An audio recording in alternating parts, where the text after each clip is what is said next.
At the beginning of the story, we see Nahejo. She returns home, very tired. As she opens the door to her room, she sees a sight that takes her breath away. In the dim light of the room, her husband is seen getting intimate with another woman. Nahejo remains completely still for a moment. Her eyes widen, as if all the light has vanished from them in an instant. Her hands begin to tremble, her legs give way. Her heartbeat becomes so fast that she can hear it in her ears. But then, suddenly, she jerks her eyes open. She realizes it was all just a dream. Her eyes suddenly open. In an instant, the dream shatters and reality dawns. Nahejo is at her part-time job. The fatigue of break time must have weighed heavily on her eyelids when she inadvertently closed her eyes and had that strange, piercing dream. She takes a deep breath, as if reassuring herself that she's still in that same small store, not in a crumbling relationship. But my friends, here's a little secret. What she dreamed is going to come true one day, and in a way that will completely change Nahejo's life. She's completely unaware of this. She just straightens her apron and gets up to return to her shift. Just then, her boss stands before her. The same serious, yet somehow gentle expression on his face. He says, "Come in, Nahejo. I need to give you something." Nahejo, a little surprised, follows him into the office. The boss opens his desk drawer and takes out a white envelope, handing it to her. "Here's this month's advance." Nahejo's fingers tremble slightly as she touches the envelope. She asks softly, "Advance?" The boss nods. "Yes, the salary is 1.5 million won." The boss says in a slightly irritated tone, "I had to go to the bank myself because you didn't want an online transfer. But you're hard-working, and I don't want to lose you, so it's okay." There's anger and slight annoyance in his voice. He then asks, "Do you still need the money?" Nahejo says calmly, "The interest rate is too high. I can't repay the loan." The boss replies, "But your husband has started a job." Nahejo says softly, "It's just an apprenticeship. The salary is very low. Almost nothing." With that, she gets back to work. The boss stands there, watching her, perplexed. A while later, while working in the shop, Nahejo sees a happy couple. Their smiles, their ease, everything touches her. She thinks, people in love always seem happy. Be it their first love or their second, there's a glow on their faces. Perhaps youth is what gives them the courage to love again, even when their hearts are broken. Then a question slowly arises in her mind. Then Nahejo curses herself, thinking, "Is this why the love of my life is gone? Because I'm no longer young." A moment later, she composes herself and says to herself, "Look, Nahejo, you're very beautiful. This isn't just my personal opinion. It's the truth. Don't hold such things in your heart. When the right time comes, everything will be fine." Just then, her colleague comes in briskly and says a little angrily, "Look, why is everyone calling me auntie? Do I look like an aunt?" Nahejo laughs lightly and says, "I'm married, that's fine with me." But immediately, she looks at her colleague a little sternly and says, "You look so beautiful even at 33. Even if you wear the same clothes you wear here every day, you still look so fresh, so beautiful every day. So you should just keep quiet." Her colleague is a little embarrassed, a little happy to hear this. Nahejo smiles slightly, picks up her bag, and leaves for home. There's a tired look on her face. As soon as Nahejo leaves the shop, the faint smile on her face instantly vanishes. Sadness creeps into her eyes. She thinks to herself, "People say I'm beautiful. But how do they know how difficult life can be for someone? Only I know that. And why am I thinking this?" Nahejo has now reached her home. Small, quiet, but even that peace carries a heaviness. Just there, her husband Mikol appears. He's sitting in front of the TV, a look of absurd irritation etched on his face. As soon as Nahejo opens the door and comes in, Mikole wastes no time in taunting her. He says, Why do you always wear such boring clothes? Why don't you wear a little makeup like other women?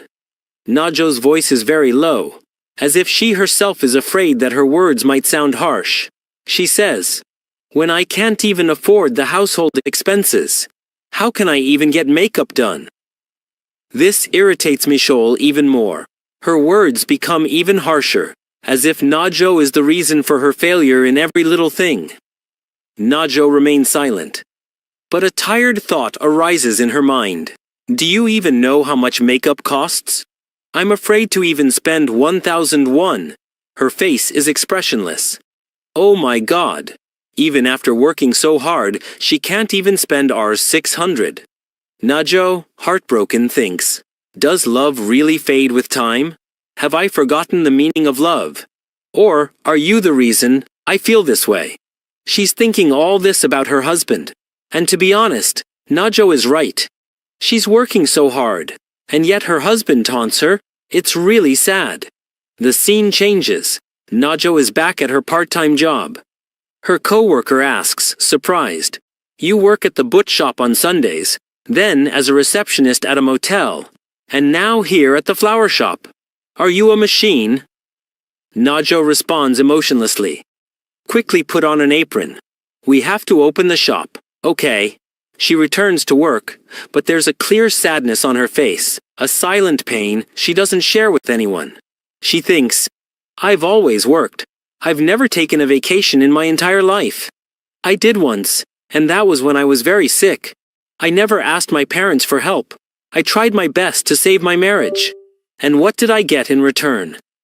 As these thoughts deepen, the story takes us into flashbacks where Nazo's true pain, her past. There was a time when Michelle took out a huge loan in her name without telling her. Yes, in her own name, but Najo had to suffer. She simply apologized on her knees for that mistake. Such a huge loan, and just a sorry. But Najo loved her deeply, so much so that she forgave her. And now, to pay off that same loan, she's working 3 jobs. It's enough to think, why have we started hating Michelle now? Najo is lost in these thoughts when a mysterious handsome man enters the flower shop. Upon seeing him, her colleague excitedly exclaims, "Look, Rose, here he is." Najo is a little confused. "Rose? Who is he?" His colleague explains. "He comes in every day at this time. He buys food. I don't know his name, so we named him Rose Cow." The colleague moves to take his order, but the man is staring at the flower section filled with cows, as if lost in another world. Then suddenly, he walks right up to Najo, stands in front of her, and says in a calm, deep voice, "I want to order. Please take my order." Najo hesitates a bit. A strange feeling overtakes her. But she speaks. "Rose?" A faint smile appears on the man's lips. He says softly, "Yes, that's what makes you special." Najo's mind is confused. She wonders, what's wrong with him? But before he can say anything else, the man is about to turn and say something like, "Friends, this chapter ends here. Please comment to see the next chapter so we can try to make this video even better for you." Najo often thinks there are 2 kinds of people in the world. 1. Those around whom the whole world revolves, as if they were the main characters in a movie. And the other, those who are simply extras standing in the background, whose presence or absence doesn't make much difference to anyone's story. If she thinks about herself, she always feels she falls into the latter category. But this man sitting in front of her definitely seems to belong to the former. Perhaps that's why his impact was so profound. Even Najo herself couldn't understand. The scene changes. Her co-worker happily approaches her and says with a smile, "Did you notice he only takes orders from you? I think he likes you. And look, he only comes here when you're at work." But Najo immediately cuts her off. In a calm, almost cold voice, she says, "This is the first time I've seen him." Hearing this, her co-worker is stunned. "Is this the first time you've seen him today? He's been coming here for months. But your schedule is so tight that you're lost in yourself. He continues, I still wonder if he really likes you or is interested in you. But Naijo says in a slightly irritated tone, don't talk nonsense. Her coworker laughs and teases her again. He was just looking at you. Naijo says sadly, without any joke, he must be crazy to be hitting on an old woman like me. The coworker laughs and says, don't you know, dating mature women is a trend these days. And who knows, maybe he's really serious about you. Anyway, you're very beautiful. Hearing this, a slight weariness appears in Naijo's eyes. She says softly, if I'm beautiful, it means all the beautiful people in this world are dead. Her colleague pauses. After a while, he says in a soft voice, you really are beautiful. Don't people say that to you? Naizu is lost in deep thought. The only thought that keeps lingering in her mind is that the man who would truly call her beautiful would never say that. And what's the point of hearing it from someone else? The colleague then says, I think you two would look good together. Why don't you give him a try? Naizu immediately replies, I have a man.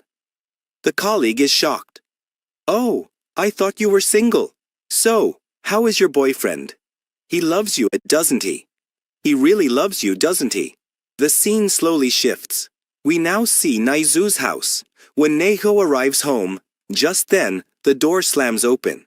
Neho's husband, Michel, comes in angrily. Irritation is clearly visible on his face. Without looking at her, he says, put some hot water on me. I need to take a bath. As he says this, he throws his dirty clothes all over the room. Neho silently bows her head and begins picking them up. There's a look of tiredness on her face and a long silence in her heart. Michel returns from the shower. He sees Neho sleeping. He stares at her for a while, then comes over and attempts to get closer to her. But as he touches her, a sudden thought comes to his mind. She doesn't even work out. Yet, how does her figure remain so perfect? Why does she feel so soft? I can't remember anything else. But why isn't she reacting? He asks softly, are you sleeping? Naizu replies softly, no. Michel's face immediately tenses. He says irritably, then why aren't you reacting? Why are you lying there like a doll? You don't know? A wife's job is to please her husband. Naizu says, almost in a whisper, I'm a little tired. This makes Michel even angrier. His tone becomes harsher. He says, it's not just you being tired. Stop what you're doing. I don't want to do all this. And then he turns away and goes back to sleep. Tears flow silently from Naijo's eyes. She falls asleep while crying. The next morning. The next scene is in the morning. Naijo wakes up without her alarm. The clock strikes 6. She gathers herself and goes to the kitchen to prepare dinner for Michel. Not even time for a bath, not even a sip of water, because Michel has a habit of demanding a new dish every morning. He always eats hot food. Naijo walks very carefully, very slowly, because Michel can't stand even the slightest noise early in the morning. She cooks, slowly puts away the dishes, finishing her kitchen chores with bated breath. And through it all, she doesn't cook anything for herself. With no time left, she leaves for her part-time job on an empty stomach. Our Naijo's life is very difficult. So difficult that she can't even cook for herself. Waking up early every morning to cook for others, fulfilling the needs of others, and leaving for work on an empty stomach has become a habit for her. The scene changes. We are now at her part-time job. A small flower shop, where a faint floral fragrance lingers. The same strange man, whose eyes look at Naijo differently, is standing in front of her again. Naijo asks in a low but respectful voice, Sir, do you want a bouquet of 10 roses again? The man replies with a slight smile, Yes. Naijo begins to write the receipt, but at that very moment, a loud noise comes from her stomach. Her face fills with embarrassment. She lowers her gaze. She thinks, maybe he didn't hear the voice, and she secretly prays that's the case. But the man leaves the shop for a while without saying anything. Naijo watches him go. There's no hurry in his movements, but something seems unspoken. A little while later, he returns. He takes his order and walks out without a word. Naizu watches him go, and then her eyes fall on the counter. He's left something behind. She goes over and looks, and finds a sandwich there. Just one sandwich that he had quietly left behind. Naizu immediately picks it up and runs after him. She calls out, "Listen, listen, you left this here." The man stops. He remains silent for a moment. Then, looking into her eyes, he says softly, "Actually, this is a gift for you." Naizu is startled. She says in a panic, "No, no, I can't take this." The man asks with a slight smile, "Are you refusing because you have nothing to drink?" Then he extends his coffee cup to her and says, "I've just taken a sip of this. And don't worry. It's not poisonous. You can drink it." Nijo looks at the cup in his hand, then the sandwich, then his eyes, and only one word comes to mind, "Yes." And at this moment, this chapter ends. A light conversation begins between Najo and her coworker. Sitting in the break area, Najo's coworker smiles and says, "I'm telling you, that boy likes you. Look, he deliberately left sandwiches here for you and even got you coffee. If you don't say he likes you, then who else will you say he likes you?" Najo slowly lowers her gaze, then gets up and examines her face in the small mirror in front of her. In the mirror, she sees her tired eyes, faded skin, and slight wrinkles. She sighs sadly and thinks, "I look so old. My skin isn't the same anymore. My eyes look lifeless. How could he be interested in me? Maybe he just felt pity for me because he saw me hungry, so he gave me the sandwich. If I were in his place, I would probably do the same." Another look of weariness creeps across Najo's face. She pauses for a moment and thinks again. "But if he really likes me, I'll have to draw the line now, so there won't be any problems later." Her hands tremble with the slight cold, as if trying to convince herself that she must control her heart. Some time passes. Both are busy with their work, but Kovarkar's mind is still stuck on the same topic. She comes back to Najo and, with a soft laugh, asks, "What will you do about that boy now? If he really likes you, why don't you leave your boyfriend and make him your boyfriend?" Upon hearing this, Najo's face suddenly hardens. She replies with a slight annoyance, "He's not my boyfriend. He's my husband." Kovarkar's face changes instantly. Her smile disappears, and the atmosphere becomes completely awkward. She says hurriedly, "Oh, sorry. I didn't know you were married. I thought you were still in a relationship. Why don't you explain things properly, Najo?" As soon as she finishes speaking, the scene suddenly goes into a flashback. Flashback. Mikol and Naheijo. Mikol stands in the yellow glow of the house lights, filled with anger. There's irritation on his face, and a harshness in his voice. "Don't tell everyone we're married. We divorced anyway because of the loan. So, don't tell people. What will people say about me? That I'm still living with you even after the divorce?" Nakole stands before her, her eyes slightly moist, but her voice completely calm, as if she's heard all this countless times before. Mikol's words leave a piercing chill in the air. And the flashback slowly fades. Scene in Minkol's office. Minkol is working in his office. A new girl passes by and offers him coffee and looks at him with a slight smile. Minkol returns the smile, as if lost in another world. A little while later, it's break time. Minchol is standing outside smoking a cigarette with his colleagues.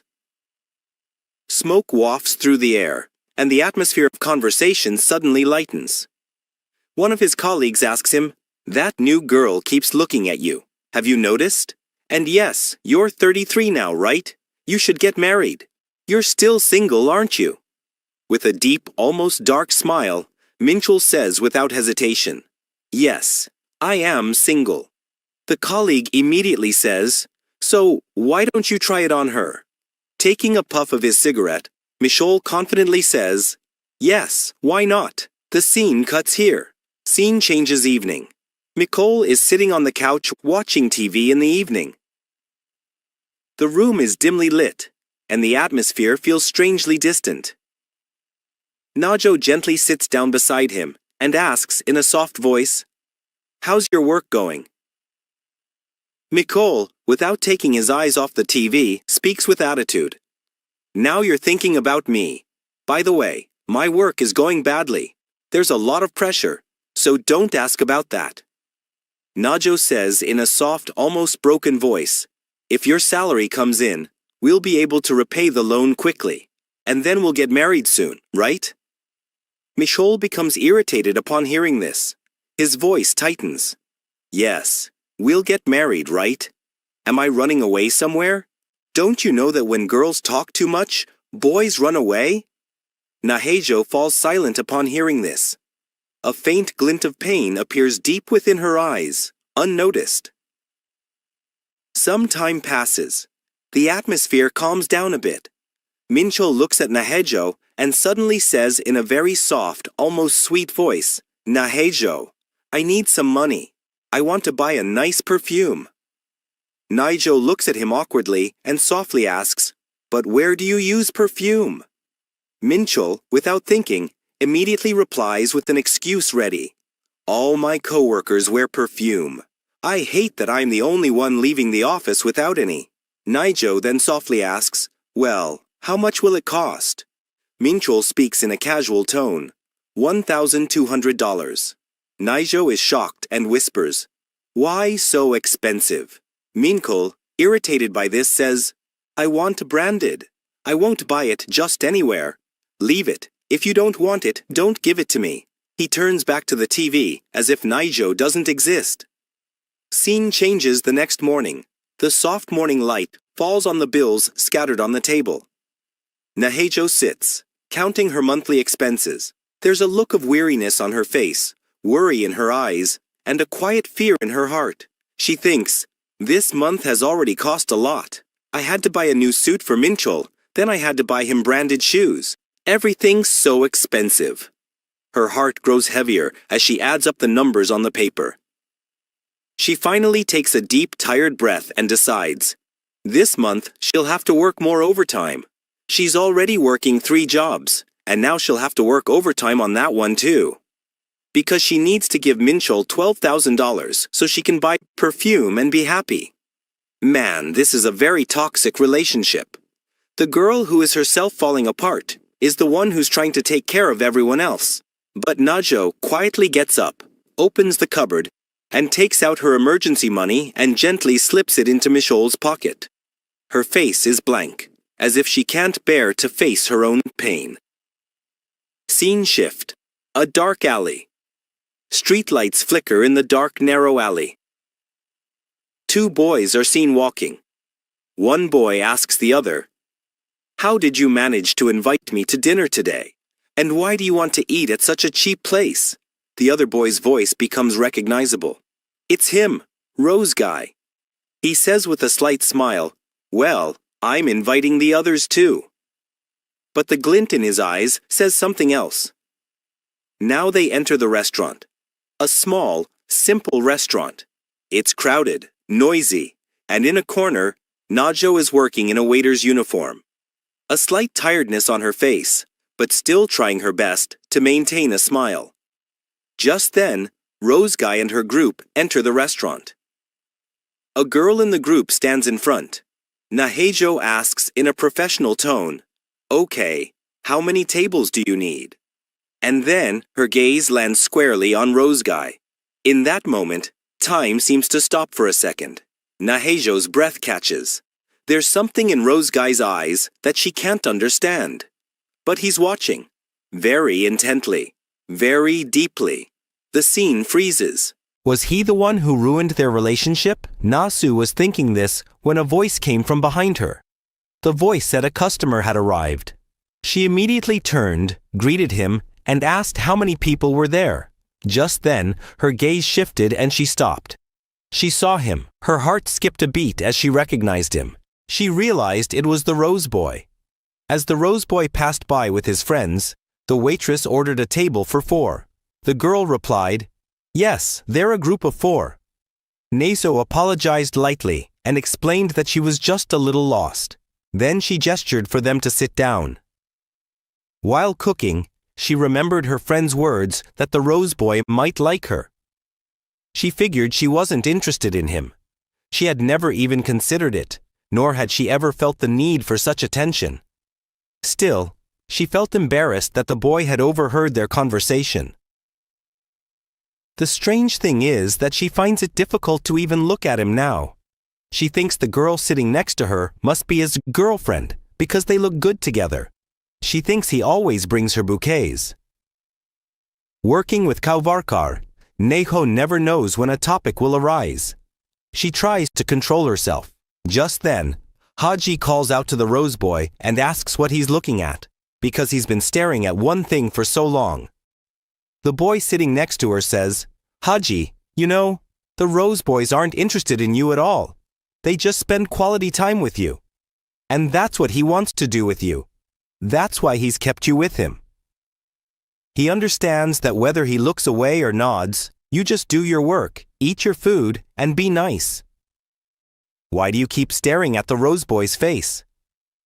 Meanwhile, Rose Boy massages her foot and reminds her that Donghuak is cooking meat. Donghuak agrees, says everything will be fine, and tells her to just focus on the food. Hiji then asks Rose Boy why he's staring at the woman and if they know each other. Rose Boy admits with a slight smile that he does. This surprises Hiji. She was a little suspicious, but wasn't sure if he really knew her.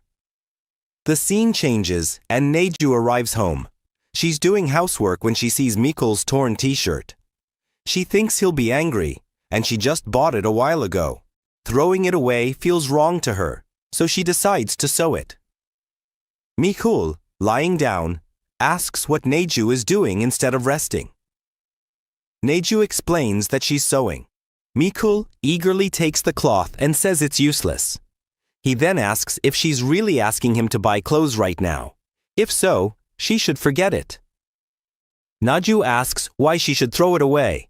It's still wearable, but Mikul says that men don't like such bad behavior. He doesn't like torn underwear, and loose clothes make him feel even worse. He says it all makes him feel like an old man. Najo thinks and admits that every little thing reminds him of her. She can't understand what it was about their conversation that day that shook her so deeply. She knows the whole thing was a misunderstanding, yet the embarrassing and humiliating memories keep coming back to her.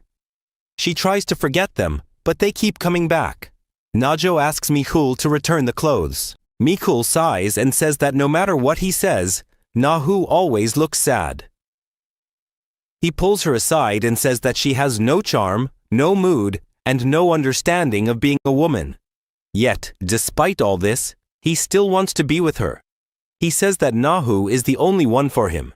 Nahu remains silent and nods slightly.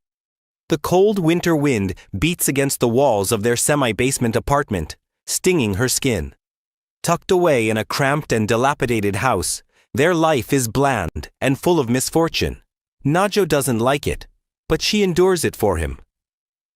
The next day, Najo is packing food. The weather report indicates rain is expected in the afternoon and could continue until late at night.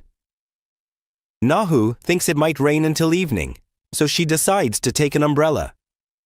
She looks to see which umbrellas are in good condition. One is broken and one is intact. She thinks the worn-out umbrella might still work, and she should give the good one to Michelle. The scene changes to the office. Michelle calls Ari and asks where she's going. She says she's going to get coffee. As she passes by, Michelle asks if the instant coffee is finished. Ari asks where the new pack is. Michelle says he saw it somewhere around here. As Ari tries to pick her up, she suddenly screams and jumps on Michelle. Shocked, Michelle asks what's wrong. Ari nervously replies that there are insects. Michelle breathes a sigh of relief and, with a slight smile, says she thought she had done something wrong. He asks if she's really that scared of insects. Ari explains that she's not just scared, but terrified. Ari moves closer to her, and Michelle finds it strangely endearing, He says he'll catch the insect. He asks where it is. But when he looks around, he finds nothing. Ari still insists that he was really scared. Mikul thinks Najo has never been afraid of insects, so a girl like Ari is refreshing. She feels like coming to work now has some meaning. The scene shifts to the shop. Najo's friend says someone is late today. Nahu asks who. Her friend tells her that he's Roseboy. She adds that at least his handsome face provides some relief in this demanding part-time job. Seeing her, Nahisu's friend announces her arrival. Nahu quickly goes behind to handle the flowers. Her friend asks why she's leaving so suddenly. As soon as Roseboy comes in, he sees Nahu leaving and heads towards the counter. Nahu's friend asks if she wants any specific flowers. Roseboy calmly says that he wants the same bouquet of roses. Nahu wonders how she made that decision without even looking around. As the morning rain begins to fall heavily, Nahu thinks it's a good thing she didn't encounter him today. But she knows she can't always avoid him. She thinks about the forecast of heavy rain and sees that it is indeed pouring heavily. She hopes Michelle will remember her umbrella. As she opens it, it creaks and breaks. She remembers that it seemed fine in the morning, but is now completely broken. The convenience store isn't far away, but not close enough to run out into the rain, and it will last until nightfall. She can't stay here long. Poverty secretly identifies people. If only she had a cheap umbrella, this problem wouldn't have happened. She wonders what to do now. She knows that if she calls Michelle, he will be upset, especially since he's already tired of settling into his new job. She decides to wait a little longer. Then suddenly, an umbrella appears over her. It's Roseboy. He asks where she's going. Nijo says she'll be fine and tells her that his house is a little far away, so she should go. But Roseboy stops her and says it's going to rain until morning, so why not share an umbrella? There is no point in waiting for the rain to stop, as it will continue to rain till morning. So it would be better if we share the umbrella and I drop you home. Don't worry, I'm fine. My house is just a short distance away. Please go ahead. Understand what I'm saying. It's not a good idea to go out in this heavy rain without an umbrella. You should take an umbrella with me. She thinks. It feels like the sky is mocking my mistake. This whole situation has made it almost impossible for me to escape this man. As if even God wants me to seek his help. Nejo reluctantly begins to walk with her, and then thanks her. On the way home, contrary to Naiso's expectations, the man did not say a word, although she had hoped he would want to talk. As she walked, Naiso realized that the speed Roseboy was walking was too slow for her height. She thought of her husband, Nicole, who was also tall, but always outpaced her. For the first time, Naiso felt truly blessed to have someone taking care of her and walking with her. Nejo asked Roseboy softly, "Your girlfriend won't like this. And what if she finds out you shared an umbrella with a stranger?" Roseboy asked, "Who told you she's my girlfriend?" Nice asked, "Isn't she your girlfriend, the one I saw you with at the restaurant?" Roseboy replied, "No, she's not my girlfriend." Roseboy tells her that she's just my friend, and Nijo falls silent. Then Roseboy says again, "Believe me, she really is just my friend." But then Roseboy noticed a speeding car coming towards him. To prevent Nizo from being splashed with water, Roseboy grabbed Nizo, pulled him aside, and covered him with himself. But doing so had suddenly brought Nizo and the Roseboy very close. The Roseboy apologized, breathing lightly, in a voice almost like a whisper. "Sorry, the car was coming too fast. I was really worried you might get hurt, so I pulled you to my side." Nizo was completely stunned for a moment. Her heart raced. Her heart raced, as if she could suddenly hear her own heartbeat. She was nervous, but somewhere deep inside her, a strange sense of belonging arose, something no one had ever felt for her before. She said softly, in a voice almost trembling, "It's okay, but..." It was a little scary. Nijo was completely shocked. She couldn't understand why he was doing so much for her, why he always put himself before her safety. She looked down and saw her coat was completely soaked through, while barely a few drops had fallen on Kudaka's clothes. It was then that she realized he had turned his entire body toward her to shield her from the rain. A strange warmth arose in Nijo's heart, one she had never felt for herself before. Nezo thought to herself, I have to ask him clearly. Is he interested in me? If that's really the case, then I have to draw the line right now. I can't get myself into another mess. There was fear in her heart, and also a strange hope, which she couldn't quite name. Then she gathered courage.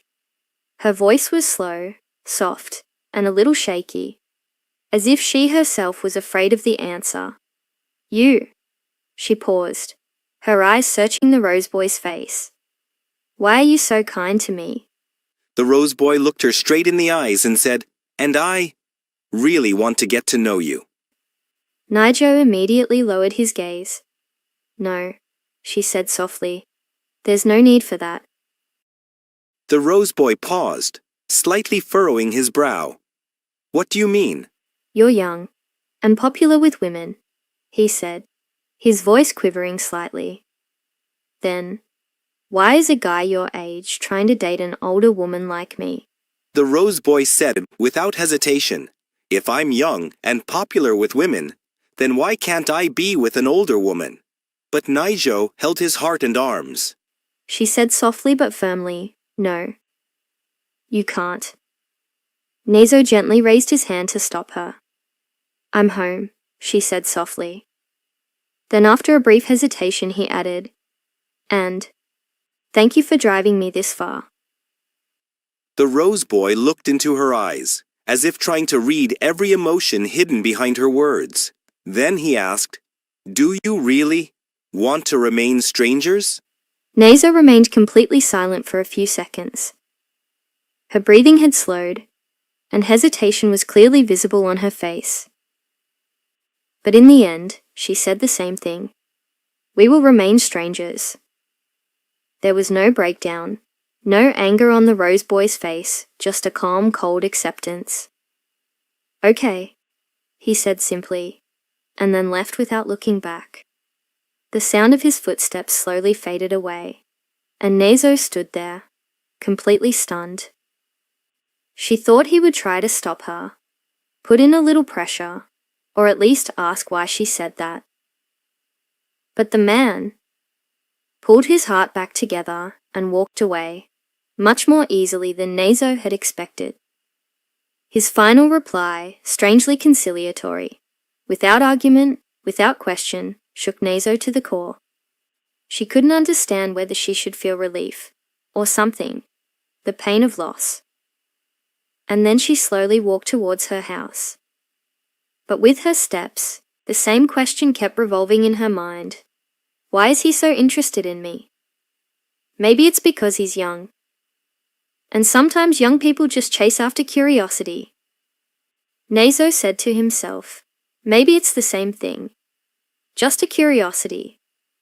She reached her door, took out her key, and as she opened, their eyes were fixed on something lying right below. An umbrella. At that moment, she immediately realized Mikula had forgotten to take an umbrella. In such heavy rain. He must have gotten wet himself. Nezo closed her eyes for a moment. A strange silence spread within her. She knew very well when it comes to men, often they don't try hard enough, but instead become dependent on women. And if a man's wife is understanding and keen, she becomes the heart of the family, and it is the man's duty to earn, support, and sacrifice to maintain the home. Brother. The truth is, such a handsome, genuine-looking Rose Boy appeared before her, cared for her so much, got himself drenched in the rain, but Neisho's heart didn't even go for him. She doesn't even think about him. No romance, no hope, no fantasy. Instead, as she slowly pays off her debt, she thinks something completely different. Maybe, when this is all over, I can think about remarrying my husband. The thought itself was sad, because the man she calls her husband, Mikkel, doesn't care about her at all. Mikkel doesn't hold a place for her. He pretends to the world that he's not married, as if Neho isn't a part of his life, as if being his wife is a burden, a shame. And then Nezo picked up the umbrella. As her fingers touched the umbrella's handle, a sense of unease rose within her. What if he got drenched in the rain?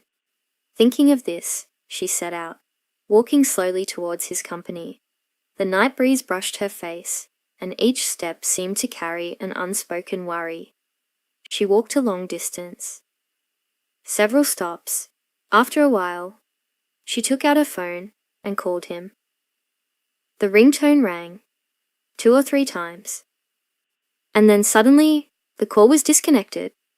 Nezo stood there, her hands slowly dropping. A slight sadness crept into her eyes.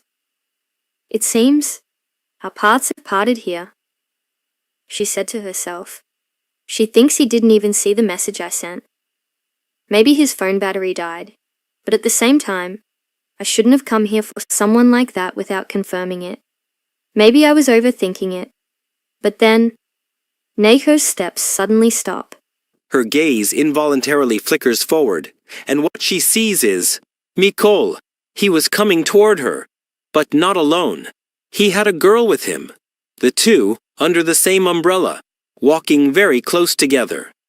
So close as if they were shielding each other not from the rain, but from the world. The girl standing next to Nicole, Ari, saw Nezo staring at her, and, raising a slight eyebrow, said, "Hey, what's wrong with that girl? Why is she looking at us like that?" There was less surprise in her voice, and more a hint of slight irritation. But Nicole, as if nothing had happened, said casually, "Why did you come to pick me up in such heavy rain?" Then she looked at Ari and said, "They're just my family, a close friend, almost like a relative." Nezo froze at the word family. For her, it was like rubbing salt on an old wound. As Nicole said this, she moved closer to Nezo, and stood under the same umbrella she had come to give him. The rain was now falling like a curtain around them. Ari couldn't understand anything. Her eyes were filled with both confusion and disagreement. Nicole said casually, "So, Ari, I'm leaving now. See you tomorrow. Bye." Then Michelle slowly turned to her and asked, "Why did you come all this way? To pick me up? And that too, without telling me. This is completely against your nature. When did you start being so caring?" Nasu remained silent. Her silence reflected fear, confusion, and the scene where she had seen Michelle share an umbrella with another girl. When she didn't answer, Michelle said a little more sternly, "Nasu, will you tell me what's going on? And why are you standing here, not moving?" Nasu's inner turmoil could no longer be hidden. She asked in a low voice, That girl, who was she? Michelle said without hesitation. "It was Ari, my co-worker."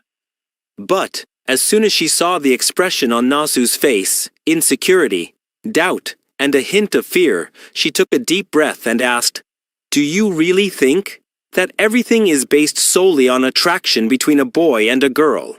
Nasu tried to quickly deny it. No, that's not what I meant. But Michelle interrupted her.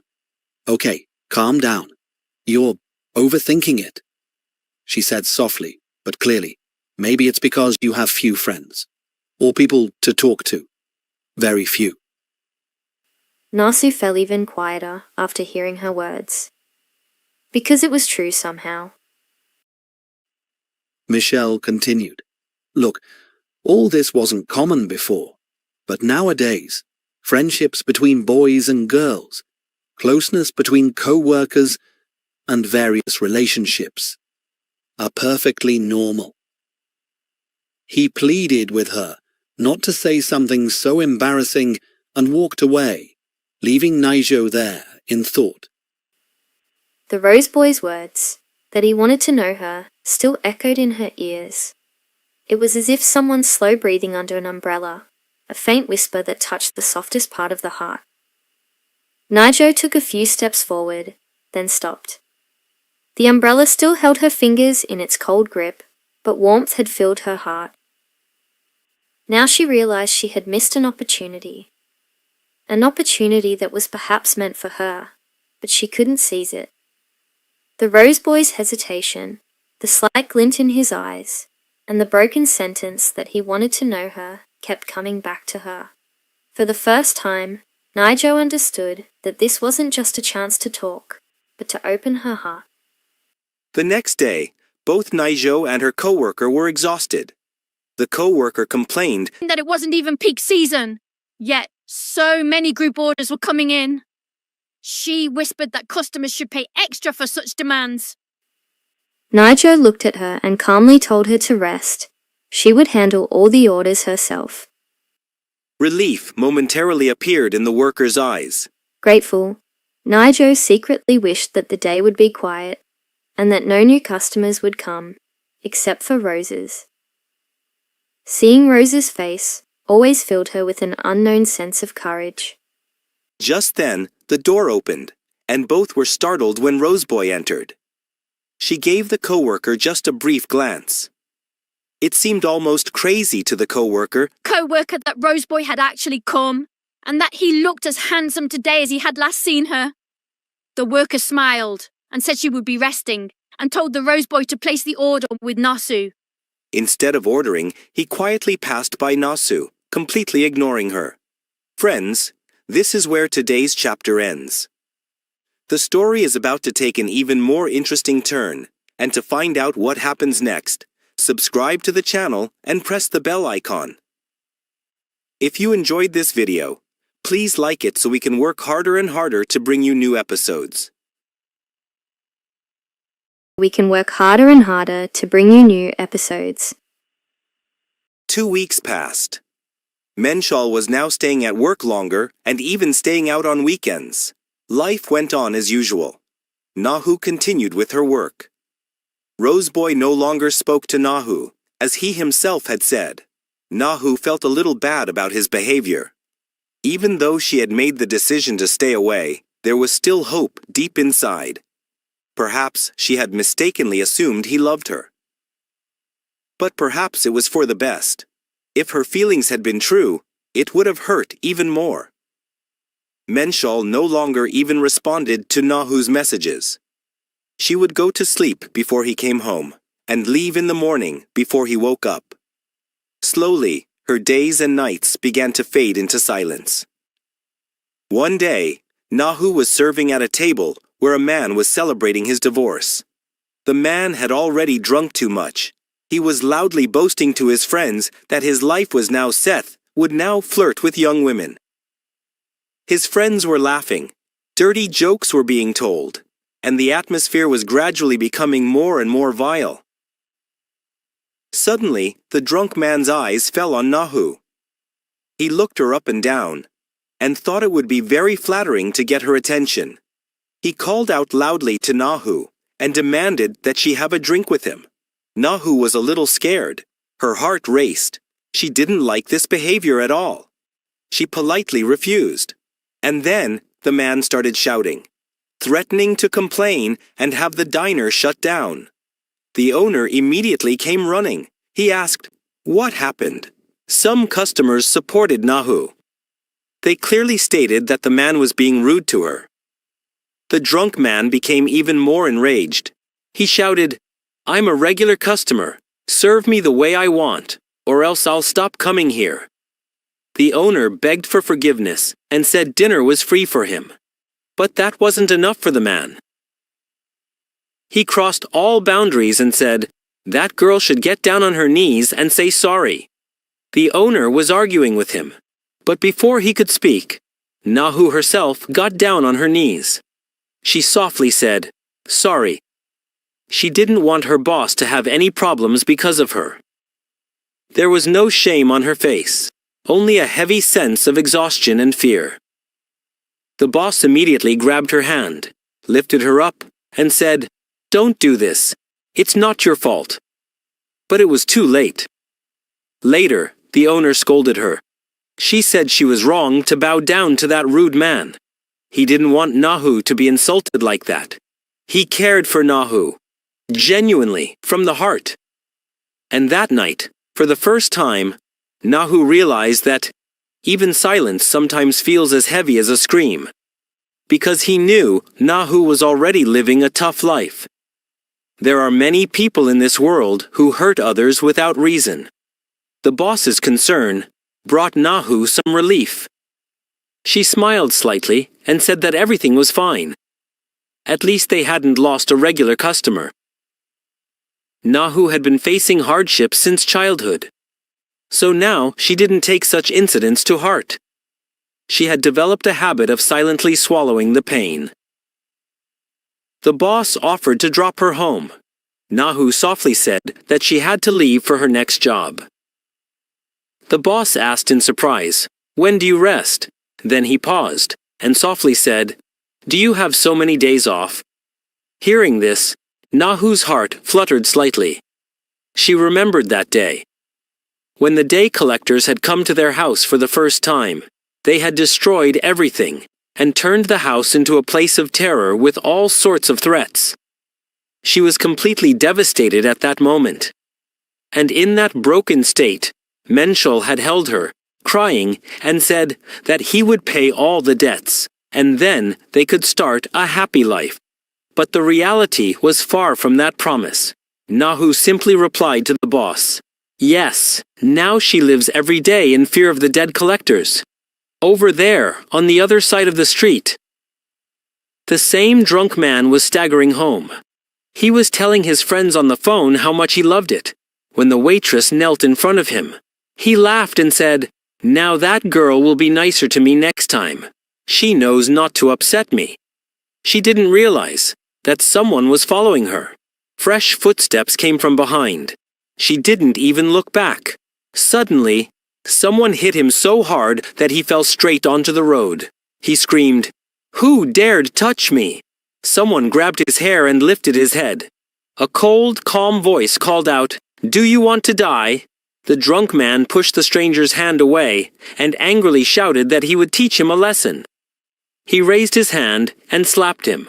The young boy slowly got up, wiped the blood from his lips, and smiled. A smile so calm, as if he hadn't felt any pain. He asked, "Do you know who I am?" The drunk man yelled that he didn't know, so the boy said, "Now know me."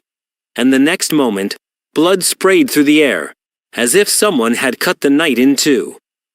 That same evening, Nahu was working the night shift at a convenience store. The night was already late, but there was still work to be done. There was fatigue in his eyes, and a strange uneasiness in his heart. He knew it wasn't normal for customers to arrive so late at night. Something was about to happen. Her eyes were starting to feel heavy. It was as if the fatigue of the entire day had left her body and settled on her eyelids. She took a small dose, leaning on the store counter. Suddenly, a small sound was heard so faint, as if someone had just touched the air. Nahu's eyes shot open.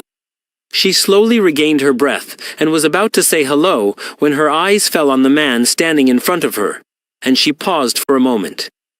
It was the same boy from the flower shop, the same handsome guy, whose smile always seemed like a strange sunshine. Nahu's first thought was, is this just a coincidence? Or is there some strange thread that always brings him to the exact place where I am? Suddenly, a soft voice startled her. "Hello." She was about to say something when she recognized him. It was the same boy, the handsome guy from the flower shop. Nahu thought, is this really a coincidence? First the flower shop, then the diner, and now here too. It felt a little strange, but she figured she'd have to serve him.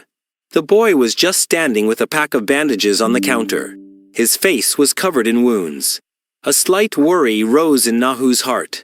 The boy wasn't saying anything, just looking at her. His eyes were empty, but there was something deep in them. Nahu looked at his wounds and wondered, who could be the monster who did this? She felt bad, but she didn't know if she had the right to ask. Last time, they had decided to remain strangers. Yet, she couldn't ignore him. He said softly, just applying a bandage will ruin the wound. Boomtahia was slightly surprised that she was talking to him. Nahu thought this might be interference, but then the boy smiled. He was pleased that Nahu was concerned. Suddenly, he leaned over the counter and came closer to her. There was mischief in his eyes. He said softly, "So, what should I do? Teach me." Nahu was slightly embarrassed by his tone and his approach, but she composed herself and spoke in an informal tone, because she was older than him. "Come on, I'll help." Bam liked that she was speaking informally. "Let's go outside. I'll treat your wound there." The boy followed her like an obedient puppy. Nahu took out a healing ointment. The boy said, "I don't know how to use it." Nahu said with slight irritation, "I'll do it. Bear with it if it hurts." She began to clean his wounds. The boy shivered slightly. Nahu thought he might be in pain, but he said, "It feels a little ticklish." He was clearly enjoying the feeling of her touch. Nahu asked, "How old are you?" He said, "I'm an adult." Nahu said, "You're grown up, yet you still fight in the streets."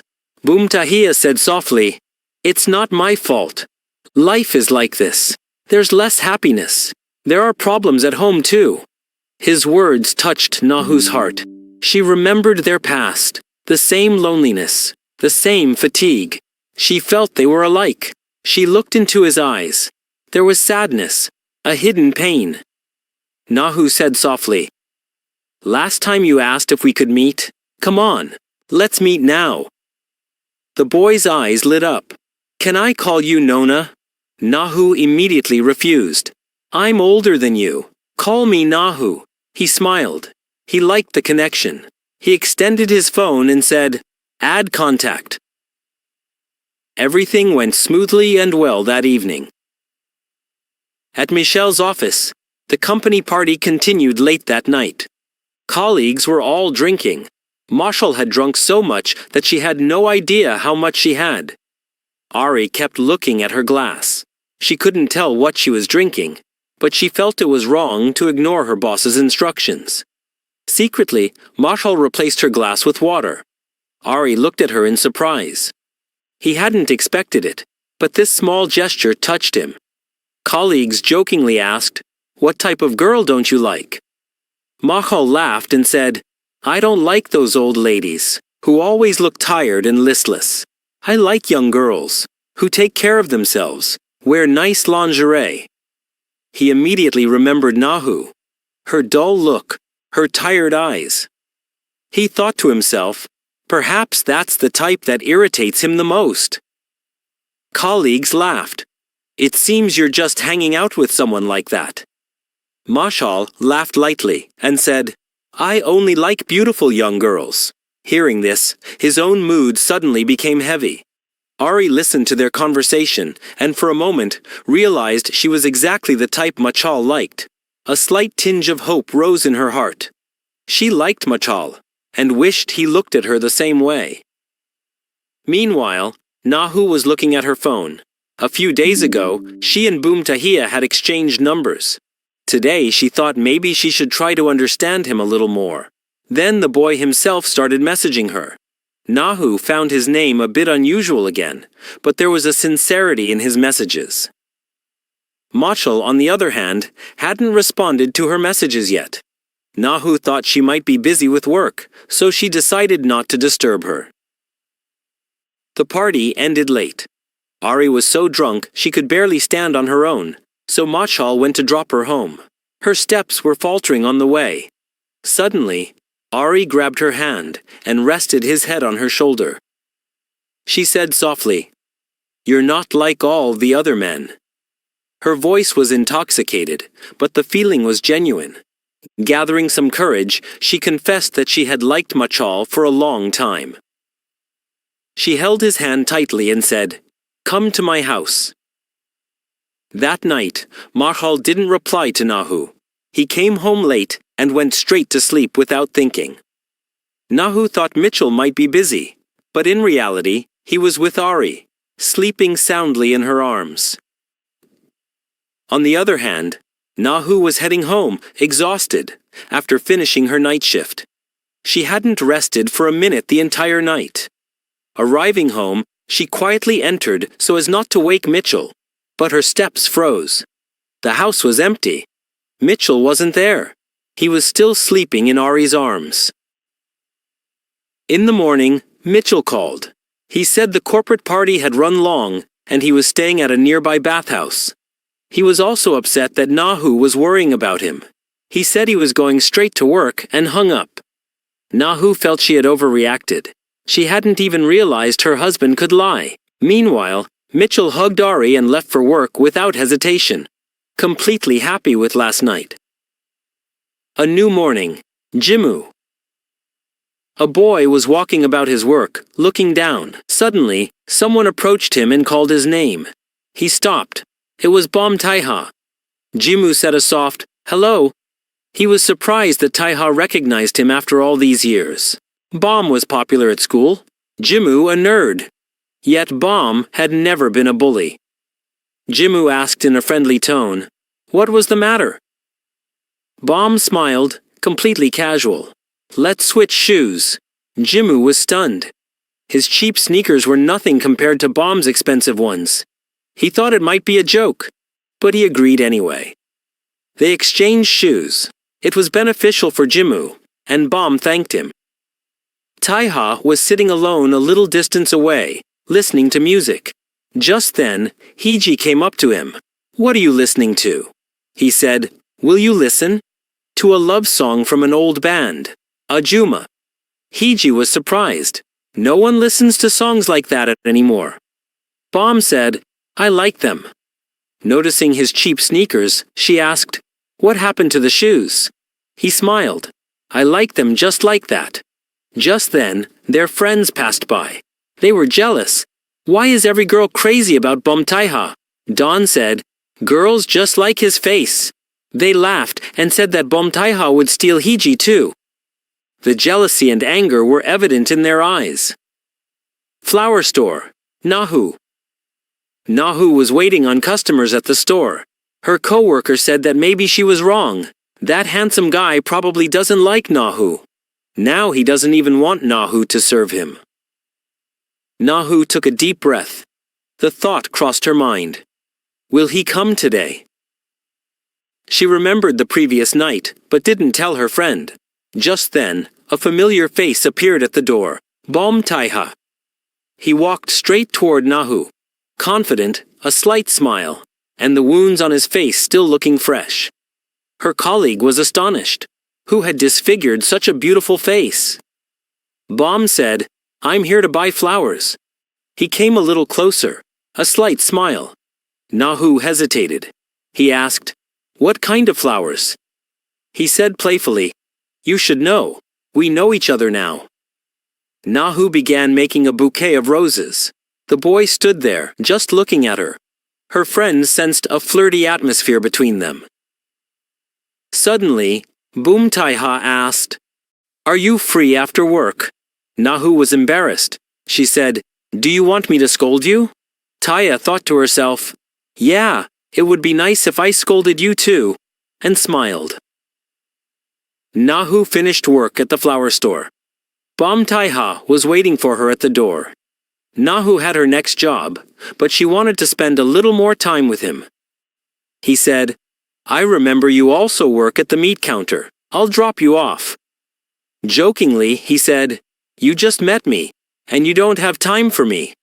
There was an innocent complaint in his tone. Nahu realized the guy was young, but tall, broad, and surprisingly mature. Taiha noticed Nahu looking at him intently. He asked, "What are you thinking?"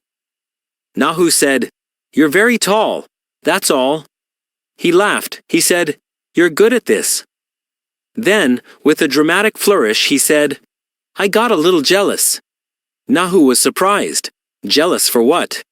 Taiha looked at him. Her innocence was evident. Then he said, "I love taking you for walks." Nahu didn't refuse. She looked at his old sneakers.